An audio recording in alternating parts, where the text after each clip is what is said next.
Olá, em continuidade ao vídeo, né, que eu estava passando, dando continuidade, então foi dividido em três companhias, a companhia A, B e C, flanco esquerdo, flanco direito, se bem que vocês estão vendo aqui, para vocês esse é o esquerdo, mas eu estou na minha direita, e aqui é a minha esquerda.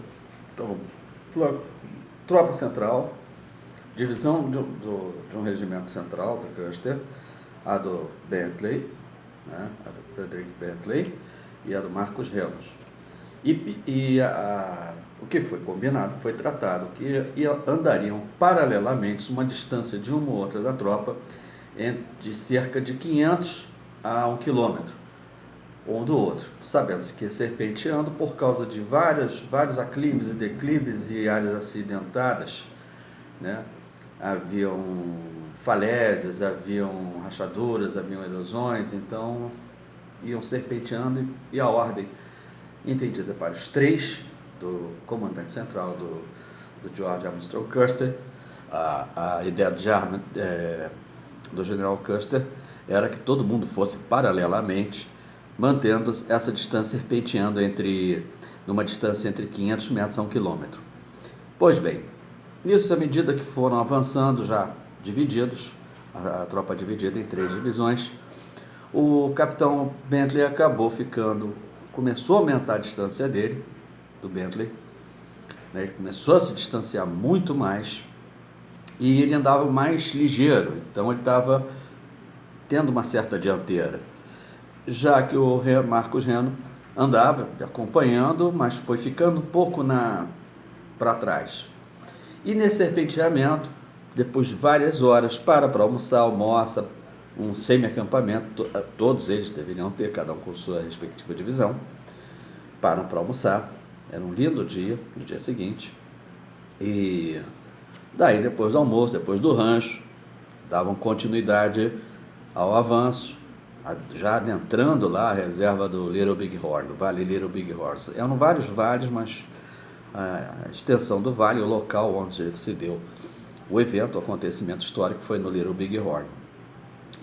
Então, Custer já se adiantando ali várias vezes com os oficiais dele, da companhia dele, ele chegou a cogitar com os vários tenentes capitães e um major que era o irmão dele, Thomas Custer, que também estava na companhia dele, meio a contragosto dele, que ele não queria, quando ele viu o irmão dele já estava com ele lá, né? Pereceu, morreu junto com Custer. Mas acabei contando o final da história, coisa chata. Mas vamos lá, vamos dar prosseguimento. O Bentley, no caso do Bentley, ele avançou tanto que acabou se distanciando entre 7 e 8 quilômetros, bem ao longe, e muito na dianteira, durante toda a extensão da caminhada. Chegando lá por volta de 2, 3, quase 4 horas da tarde, Custer via e quase que ele subdividiu, mandando sair pelotões com alguns oficiais, tipo tenentes ou capitão. Ó, um vai sair com um pelotão, outro vai sair com dois, que está havendo movimentação para eles cobrirem cada divisão. O raio de visão deles é isso, de cobertura é essa, por isso que eles tinham uma distância grande. Tá? E havendo algum confronto, um avisaria as outras unidades para eles tomarem alguma atitude em decorrência disso, que sempre ia haver alguém tentando impedir que ele chegasse ao touro sentado. A história para mim foi essa daí. Então eu juntei o sonho junto com várias narrativas, várias interpretações e estou passando aqui o meu entendimento, né? Que eu acho que fica muito coerente, né? Ele chega a ser bem fundado. Então o Custer vai avançando.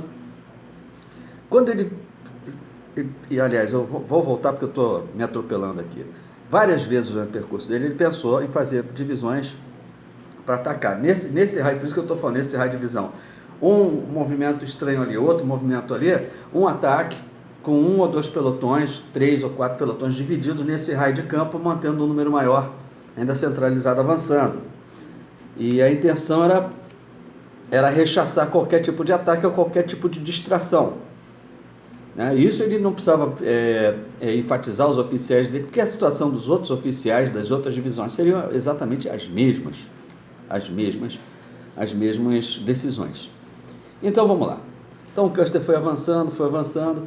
Já o Bentley foi um pouco azarado. No que ele distanciou mais de 1 quilômetro, ficou muito mais distante, muito na dianteira, ele entrou já bem quase que no miolo lá do Vale Little Bighorn, onde também tem o rio e o riacho Little Bighorn. Ele se deparou com dois acampamentos gigantescos. Num lado de uma margem, tem uma floresta que ficava no meio. Num lado, à margem dessa floresta, com o riacho, com o rio, e o riacho passava no meio dessa semifloresta, no meio da parte que era muito capim, era muito descampado. Ele percebeu, tipo, um acampamento de 10 mil num lado, quase que numa margem do rio, num lado desse matagal, e um outro de 15 mil ou 20 mil índios. Isso famílias. Então estava todo mundo realmente reunido ali.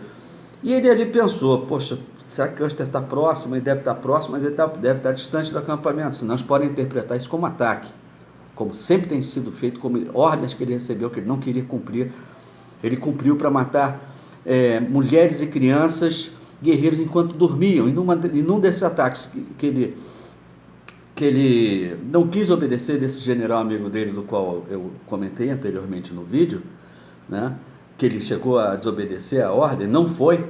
A ordem era para atacar, a represália porque atacou um trem, porque atacou não sei quem, porque atacou um grupo de bandidos que disseram que não eram bandidos. Atacou homem branco, tinha que chegar lá e em represália, em retaliação, atacar e matar mulheres e crianças.